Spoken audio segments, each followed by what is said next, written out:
शेतकऱ्यांनी शेतीमध्ये कांदा पीक मोठ्या प्रमाणात काढलेला आहे। त्यात ज्या शेतकऱ्यांकडे कांदा चाळ आहे त्यांनी कांदा पीक चाळीत टाकला, मात्र ज्या शेतकऱ्यांकडे कांदा चाळ नाही त्यांचा कांदा अजून देखील शेतीमध्ये तसाच आहे।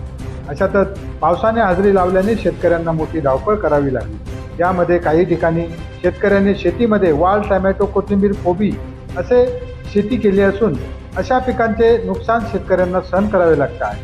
मात्र एकंदरीत पाहता जूनच्या पहिल्या आठवड्यात वरुणराजाने हजेरी लावल्याने बळीराजाची अपेक्षा देखील वाढल्या, कारण एकीकडे उष्णतेचे प्रमाण वाढल्याने काही भागात पिण्याच्या पाण्याचे देखील मोठ्या प्रमाणात हाल झाले आहे। म्हणून जूनच्या पहिल्या आठवड्यात झालेल्या पावसाने बळीराजाची काही चिंता दूर झाली असून लवकरच शेतीयोग्य पावसाचे आगमन होईल याकडे बळीराजाचे लक्ष लागले आहे। महाराष्ट्र क्रांती न्यूजसाठी प्रतिनिधी योगेश बागुल, कळवण।